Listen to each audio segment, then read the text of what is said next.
My name is Ben and I live in Australia. In the southeast of Australia lies the state of Victoria, and in that state lies the high country, an extremely vast and remote expanse of alpine mountains and valleys that are largely only accessible by four-wheel drive and can take up to days to get in and out. The place is popular with four-wheelers, deer hunters, and hikers.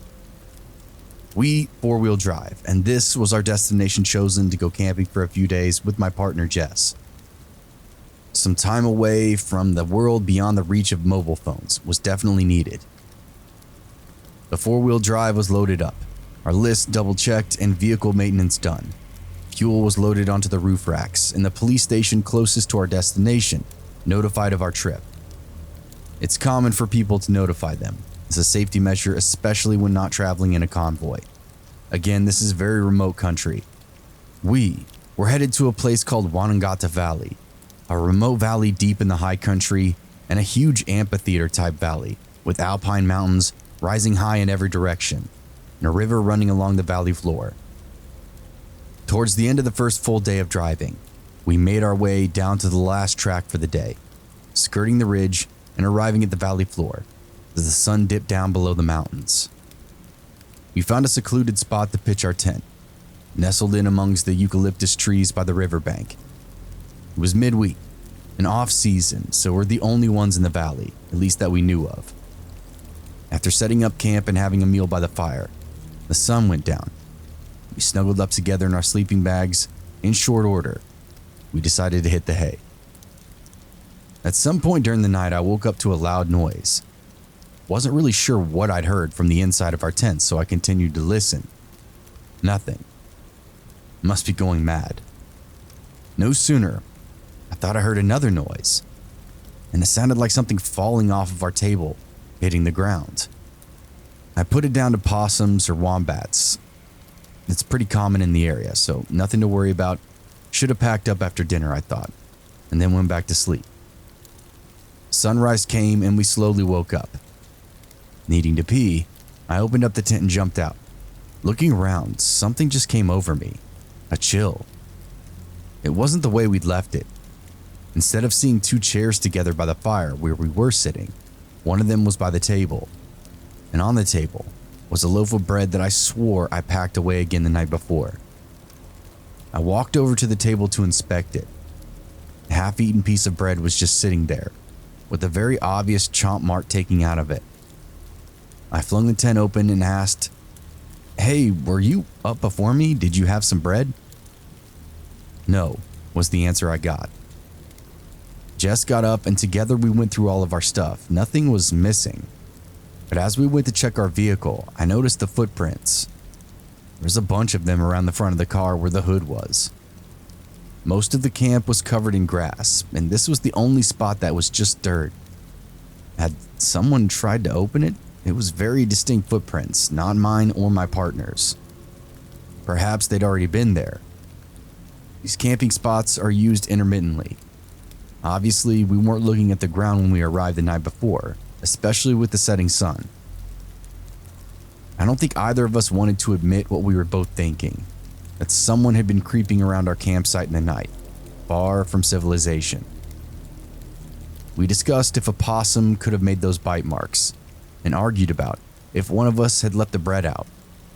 Eventually discussed moving on and camping somewhere else. After much deliberation, we both just decided to stay.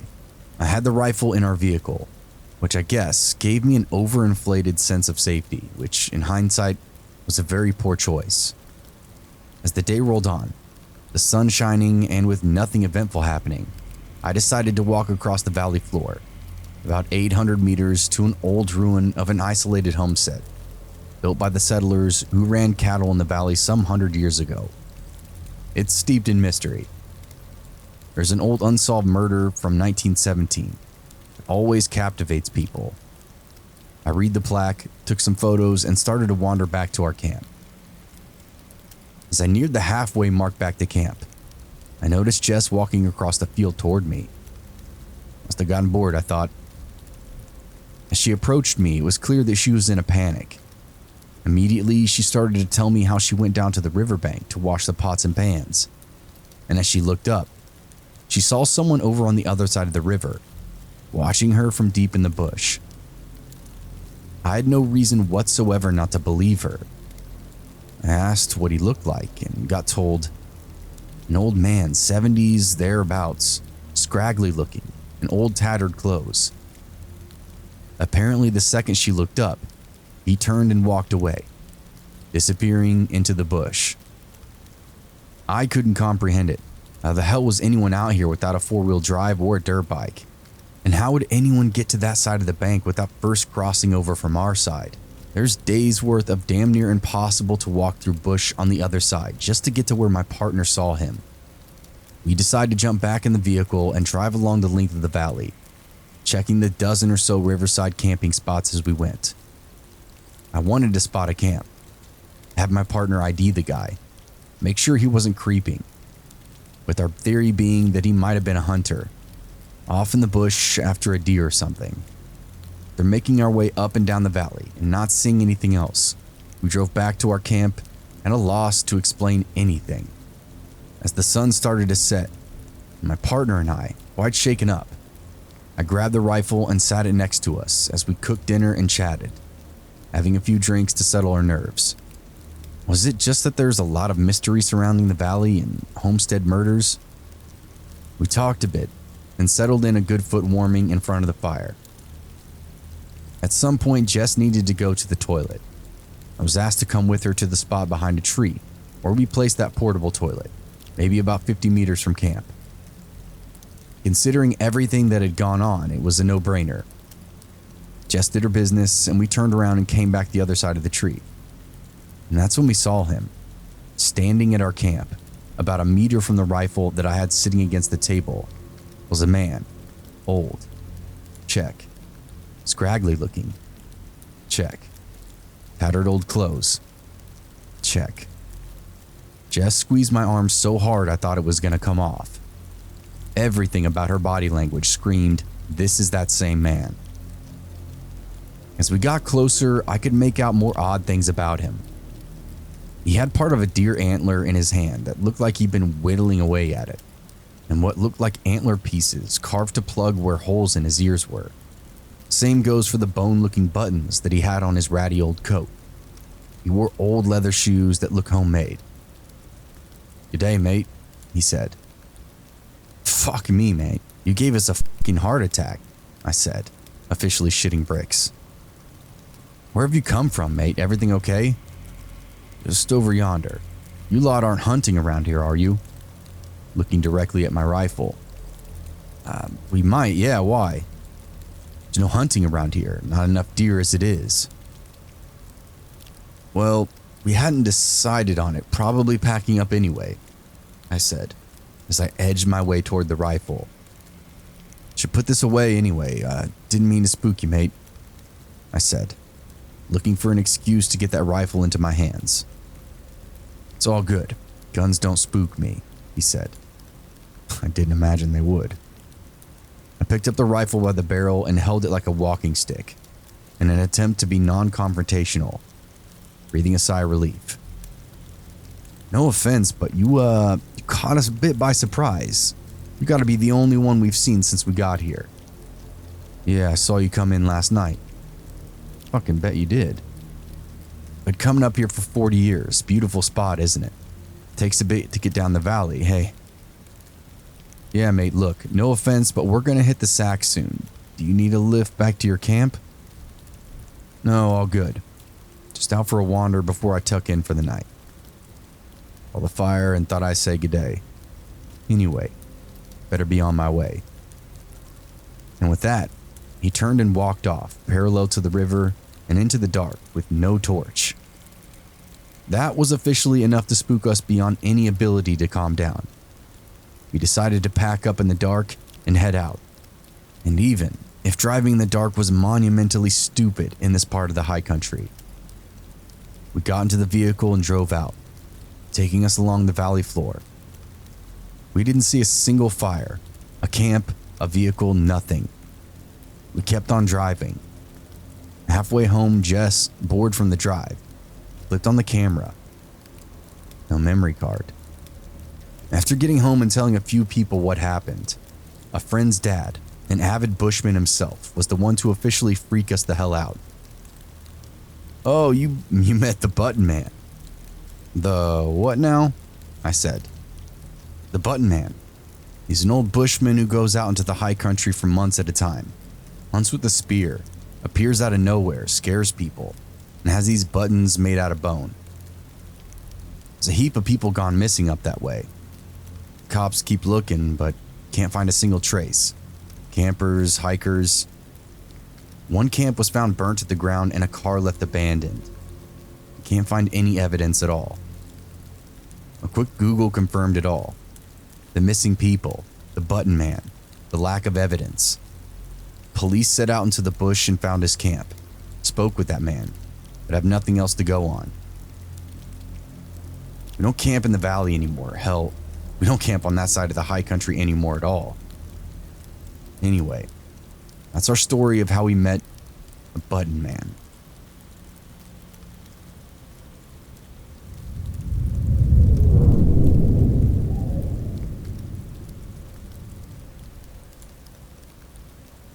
Myself and a group of friends went on a weekend camping trip.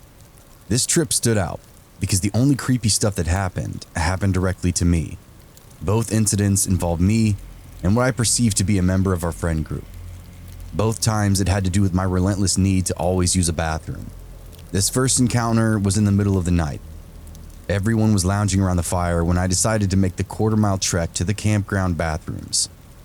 There were other campers dispersed in the area, as well as the light of the moon, so I didn't think twice about roaming through the woodland. I came to the fork in the path, with the alternative route leading back into an unused campsite. There in the dark, I could make out the rocky outline of the fire pit dead center in the clearing. The space was empty, but for whatever reason, I can't break my line of sight. Something dreadful was holding my attention. Then I see it, the unmistakable shape of a person stepping out of the tree line. The thing about this person is, as they walked, I could see that they had a very peculiar gait. They maneuvered through the brush until they spilled out onto the trail just ahead of me. I'm close enough to confirm my suspicions that this is a friend of mine from camp. The weird way of walking was a dead giveaway. Now that I can actually see him, there's no doubt in my mind. The issue is, he's meandering around the wrong camp, and now seems to be trying to lose me in the dark. What really confused me was how he managed to get ahead of me when he has such a hard time walking anyway. I chalk it all up to some kind of prank. I tried to get his attention, to which his only response was, "Stop following me." "I told you guys I was going to the bathroom," was my only response. Why are you following me?" He whispered it, but it sounded more like a hiss in the dark. It was his voice, but it wasn't at the same time. I was trying to catch up with him, but no matter how much I sped up, he stayed the same distance from me. This is all troubling because I can't stress this enough. My friend's legs and hips barely worked. I eventually lose him in the shadows just as I arrive at the toilets. I do my business, wash up, and then walk back to my camp without any incident. When I arrive, I find that same friend sitting in the same spot as when I left. Everyone claims that he never left and I was alone the whole time. Again, I just accept it as a prank amongst friends during that weekend outing. So fast forward to about 3 a.m. Everyone is fast asleep. The fire is long dead. Again, I need to go to the bathroom. Since it's late and I only have to pee, I decide to forego the long trek to the bathrooms and just water a nearby tree. I step out into the darkness and find a place to run my errand. As I'm doing so, I hear another tent unzip and then re-zip behind me. I know it's one of my friends, and I don't give them any other thought until I get back into the clearing.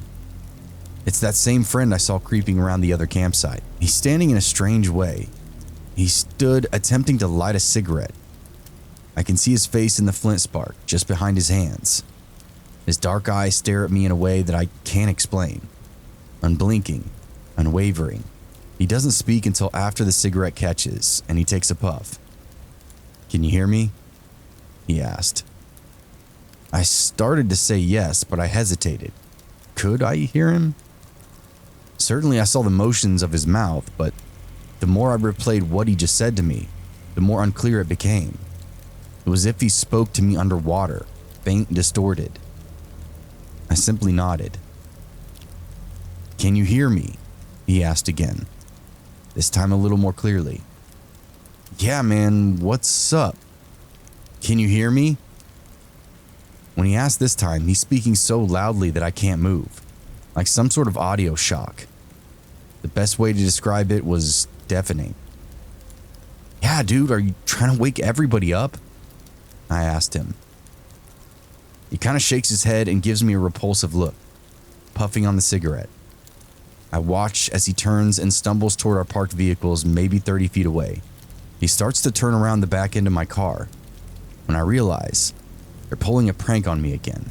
I charge after him around the car, only to find myself alone. The parking lot was empty, save for the shadows of the trees. There wasn't even a wisp of the cigarette he'd been smoking, not even a hint. I return to camp and find his tent zipped up, his boots unlaced before the door, and I can actually hear him snoring inside. I went to bed and decided not to mention it in the morning. If it was a prank like I thought, they'd surely bring it up. No one ever did.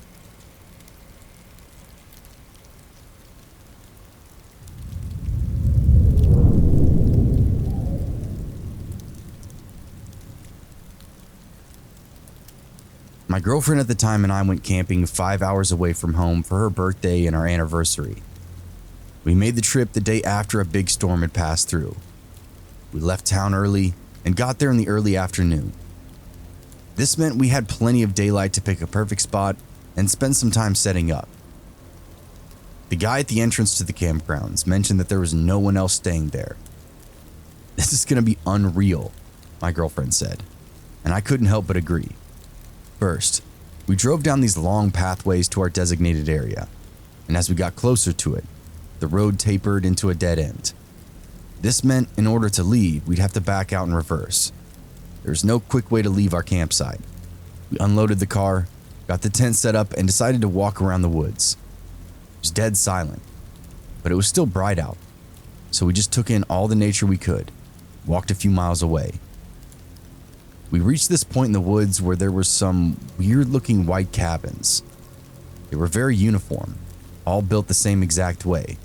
Like, I guess they were part of this camping ground, but they seemed way out of the way, and there was no sign of life.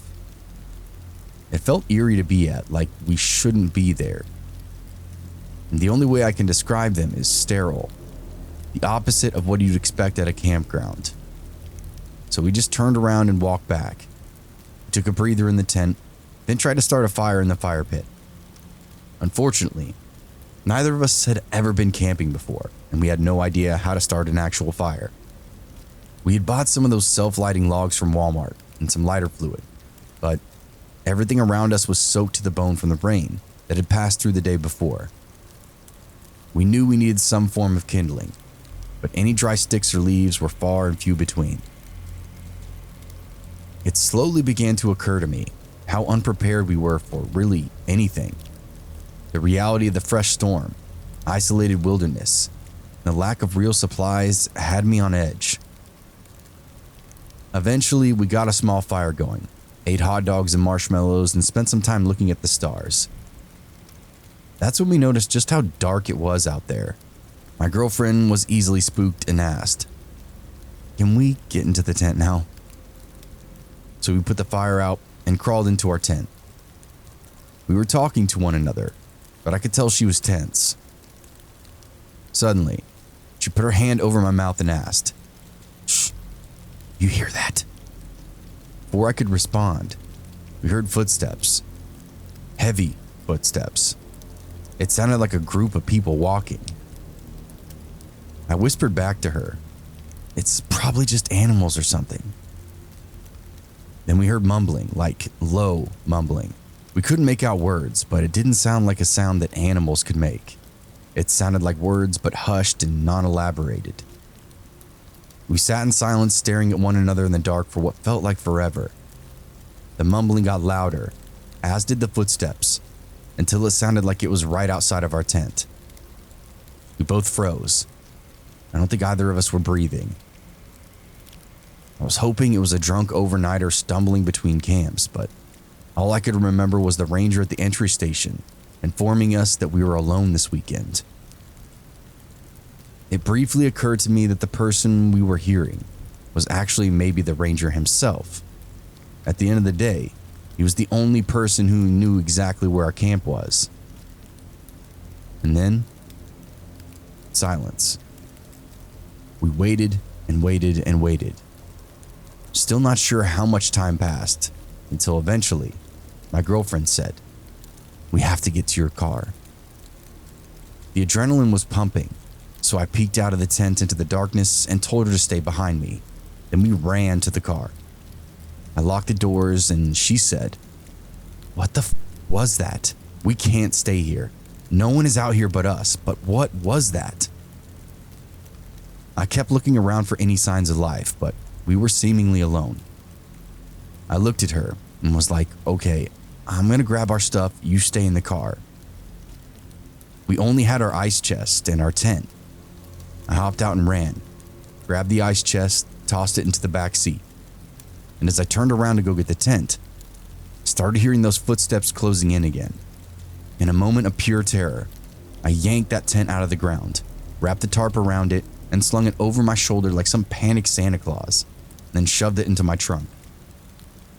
I didn't say anything when I got into the car except, "Do we have everything in here?" My girlfriend said yes, and I floored it out in reverse out of that camping area. And when I say floored it, I mean that I slowly backed down the trail at a snail's pace. There was no quick way to escape going backwards in the dark. Then we came to a fork in the road that went in like 6 different directions. I asked my girlfriend if she remembered which path we came down to get in here. Told me she didn't know. We ended up choosing a random one and ended up in some kind of different camping spot. I cursed under my breath and slammed it into reverse again. Then I noticed the angle we'd exited from. I could see the main path back to the gate, thanks to a small sign behind an overgrown bush. As we hightailed it out of there, I noticed there was a single small green light out in the woods to our right. It was near where our designated spot was. It reminded me of the fake logs we brought.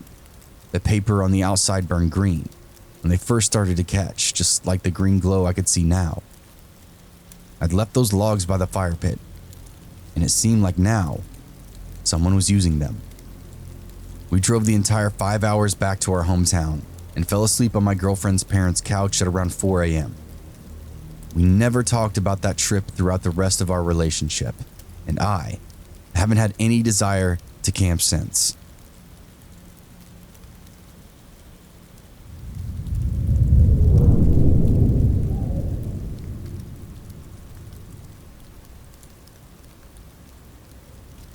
When I was in high school, my friends and I went to a really remote spot in the mountains to camp.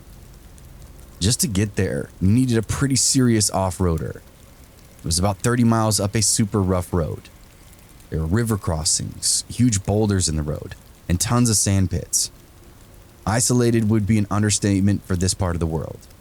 This road took us all day, and all day, we didn't see a single other person. No one passed us. We didn't see anyone camping, nothing. At this point, one of my friends noted it looked like no one had ever driven on the road in a while. We found that weird because this was in Colorado. The roads and trails like this are really popular for recreation. Something also worth pointing out. This road led into a box canyon, which is basically nature's cul-de-sac.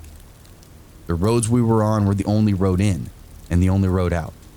All around us were massive cliffs, and cell phone service was a good 25 miles away. With all that said, we eventually got to the spot and set up our camp. Every time we went camping, we played capture the flag, and this trip was no exception. We waited for it to get dark and then started the first round. In the middle of the second round, me and one of my teammates hop up on the road, which ran parallel to the area we were playing in. It seemed like a good way to get around to the other flag. Walking down that road, we began to see a glow coming toward us. Our first thought was it's another 4x4 coming into the canyon. But as it got closer, we realized that it wasn't a vehicle of any kind, but a young woman holding up her phone, looking for service. She was still at a distance, but we could tell that she was panicking. She was rushing and stumbling at the same time, and she didn't seem drunk. It was weird. So we called out to her. "Hello?" No response.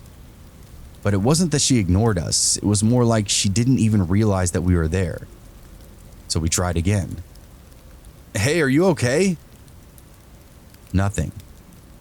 As she's passing us, we realize she's crying, and again. "Are you okay?" She stumbled right past us, never showing a single sign that she saw us. The whole time, she's just looking at her phone for service. My friend and I are frozen. We watch her go, still stumbling and still crying. She rounded a turn and then disappeared. I yell out to everyone to meet us back at camp, and we do. I tell them all what we saw, and I'm not proud to admit this because it did seem like she needed help. But we got creeped out. We said we'd stay in camp that night, and in the morning, we'd go looking. The first thing that we do in the morning is decide there must be some other people camped down the road. They must know her. So we went down to the end of the road. There's no sign of anyone.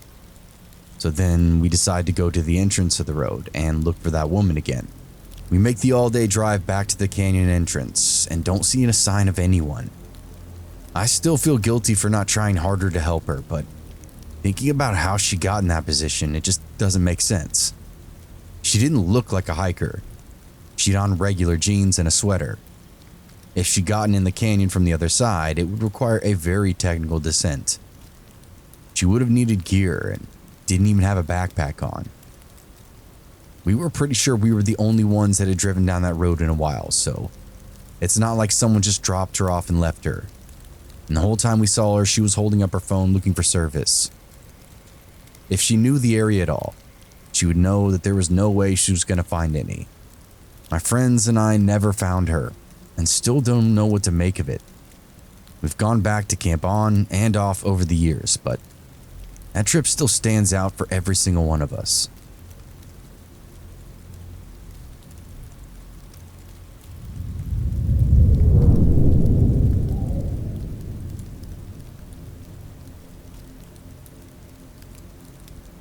Arizona, as well as many other states across the country, utilize an outdoor youth program called Wilderness Therapy.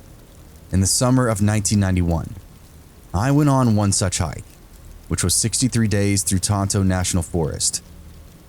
We were teenagers, many of us delinquents or otherwise troublemakers. This was an isolation program, where all of our focus and energy went into daily survival. We ran into people once during that entire 63-day trek, and it was early in on this trip. This was the most remote place I'd ever been at the time, as there wasn't any civilization for at least 75 miles in every direction. During one leg of the trip, our group was hiking through a canyon, using a river called Clear Creek to navigate the terrain. This is an extremely rugged area, without any kind of trail system or campsites. The canyon was actually a slot canyon, meaning almost totally vertical slopes on either side, and the river itself was full of boulders and other treacherous obstacles. It was extremely slow going during this portion of the trip. One day, as we're all moving through the canyon, a few of us spot a suitcase up ahead. It's balanced atop a rock well, above the water as if it were placed there. We fished it off the ledge and popped it open. We found it stuffed with women's dresses, wigs, shoes, and some cans of soda and non-perishables like stew and chili. We're looking up and down the river, but again, there aren't any roads or paths of any kind for miles. The hiking guide for the trip suggested it fell out of an airplane, but we inspected the outside and found it totally intact. It would have been pulverized if it had fallen thousands of feet into a bed of stone. Not a single blemish. Our next theory had to do with the river. Arizona has a season called monsoon, where it rains all over the state.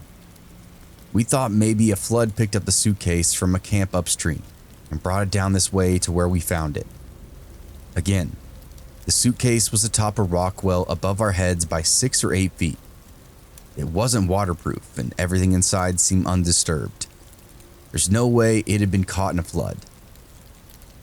We left it where we found it, chalked it up to a mystery. Who would bring wigs, dresses, and high heels in a suitcase to a place so remote?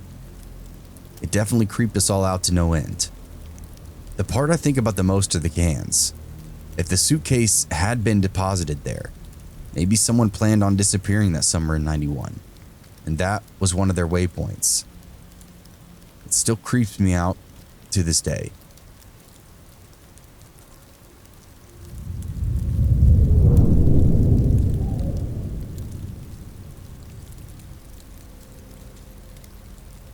My buddy and I decided to hike the Grand Canyon when we graduated high school.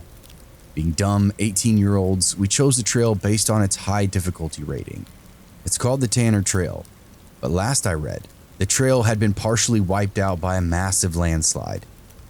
It was a beautiful but exhausting hike. We did this in late June, so temperatures down in the bottom of the canyon were approaching 120 degrees Fahrenheit. Like I said, this was a poorly planned hike by a couple of dumb high schoolers. The final approach to the Colorado River was along a dry creek bed, what we thought was Tanner Creek. We rounded a few boulders and approached the river. We hadn't seen a single human being the entire way, so we were totally relaxed as we hiked. When we reached the river, we walked up on a man that I can only describe as a stereotypical Native American man in his late 20s or early 30s. He had long black hair, a denim shirt tucked into his jeans. Almost a Lou Diamond Phillips from Young Guns look-alike, if you've seen that movie. For a second, I actually thought he was a set extra. Just stumbling across this man at the bottom of a massive canyon on a totally empty trail was odd. Is there a film crew here somewhere? As we walked toward him, he didn't notice or even acknowledge us. He was sort of spaced out. He looked up and we exchanged a nod of greeting. Then we saw what he was doing. He's throwing a racquetball into the rapids at the foot of the creek. The rapids carried the ball downstream for 6 or 8 feet, before shooting it into a stone. The ball struck the stone with such force that it bounced out of the water, through the air, and landed back in the native man's hand. It sounds like a parlor trick, or maybe impossible, but as I watched him, I felt like I was watching magic. That's when I noticed his appearance, and not his clothes, but the physicality. Like I said, we had to take a dry creek bed for several miles to reach the river. The whole canyon floor in the area was a dust pit, but this guy was miraculously clean, not a speck of dirt on him. The other factor was the lack of sweat. No beads, no stains, nothing, and it's well above 110 degrees. The situation was becoming more and more surreal. In our worn-out state, we just wanted to find somewhere to set up our camps, so we said hi, said goodbye, and then walked upstream. He said hi, and then walked downstream, and we never saw him again. It didn't occur to us until later to wonder how in the hell he knew he could do that little trick with the ball, and not just how he was doing it, but how did he know it would work? We didn't sleep well that night, but nothing more came of this encounter.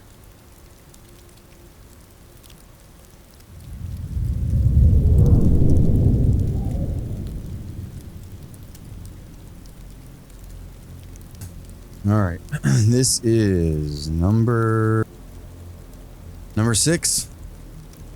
I had a weird paranormal encounter when I was camping with a few friends in Okanagan Falls, British Columbia, Canada. We were camping to celebrate my 13th birthday, and the girls and I had walked down to the lake for a swim. On the walk back to our campground, we walked along the river that had a fair-sized dam.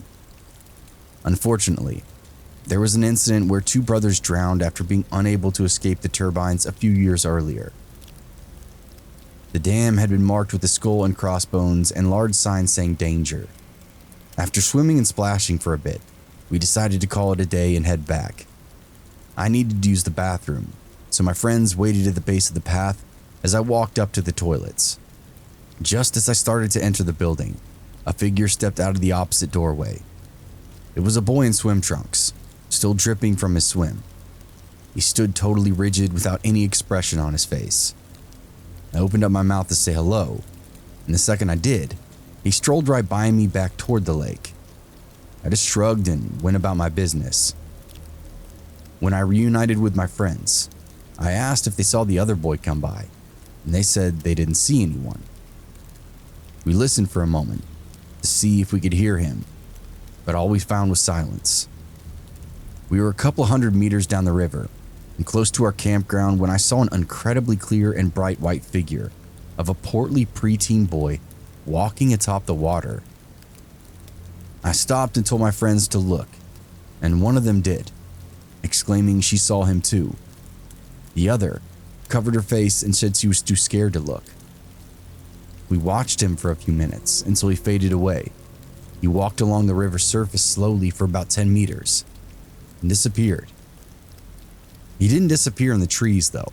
To me, it looked like he slipped right through the surface of the water. It wasn't the same boy that I saw at the bathrooms, but he did look similar. Similar enough that he could be brothers. It's still the most incredible supernatural encounter I've ever had.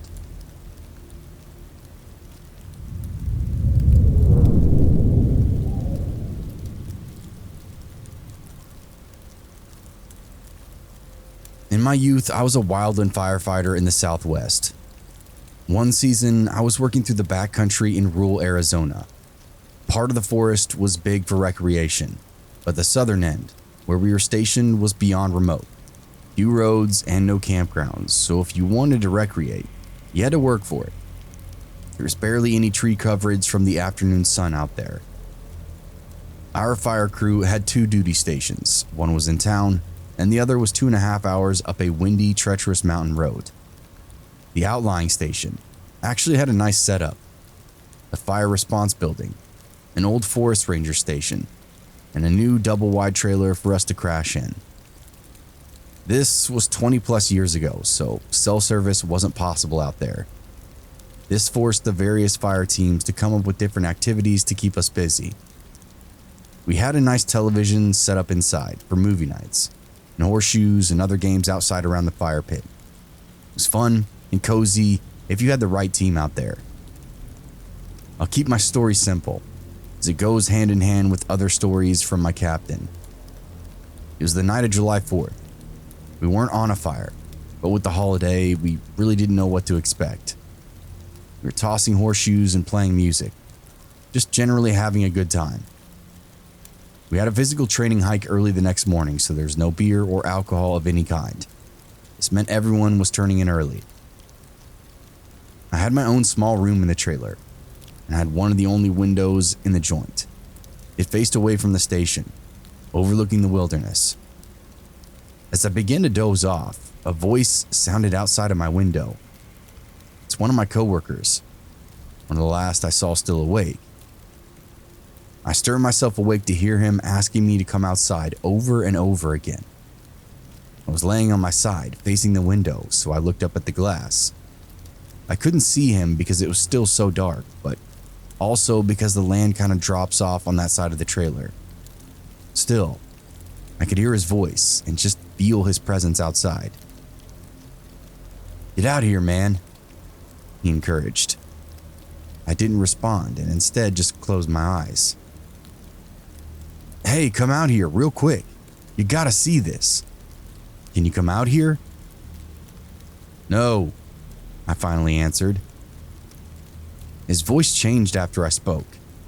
It's faster, deeper, agitated. I could feel the anger seeping through the wall somehow. I knew if I opened up my eyes, I would see a hand in the window, beckoning me outside. The hand would be dropping down from above, not arching up from below. Got the feeling that whatever was pretending to be my captain was incredibly tall, and that's why I couldn't see it. It started swearing at me, making me sweat. I lay frozen for what felt like an hour or two as it continued to bark at me in that voice. I eventually fell asleep from fatigue. I brought this up to the crew the following morning, as I transparently could. Everyone assured me they all went to bed shortly after I did, and no one was wandering outside the trailer. No one else heard or saw anything. We dismissed it as sleep paralysis. Only after we returned, my captain took me aside and told me his own weird story. Again, he assured me that he'd never been outside my window. He went on to explain that a couple of months prior, he'd been cowboy camping a couple of miles from the fire station. This means no tent and limited supplies. He and several others were watching for lighting fires in that area. One night, as he's laying in his bedroll, a heavy drop of mucus lands on his face. He assumed that it was sap or owl poop, and did his best to clean himself off, but it dripped on his face and his head for the whole night. He shined his flashlight and even screamed to ward whatever it was away. He moved his bedding to a clearing away from the tree line, and it still dripped on him somehow. He waited for dawn, broke camp, and made for the station and never told another soul. What was interesting was, I'd actually noticed that he'd stopped taking outdoor overnight duties a few weeks prior. Our captain was usually the first to volunteer for weird solo jobs like that. He didn't really camp at all after he told me that story. We don't know what happened to either of us, but at the time, we felt like they were related somehow.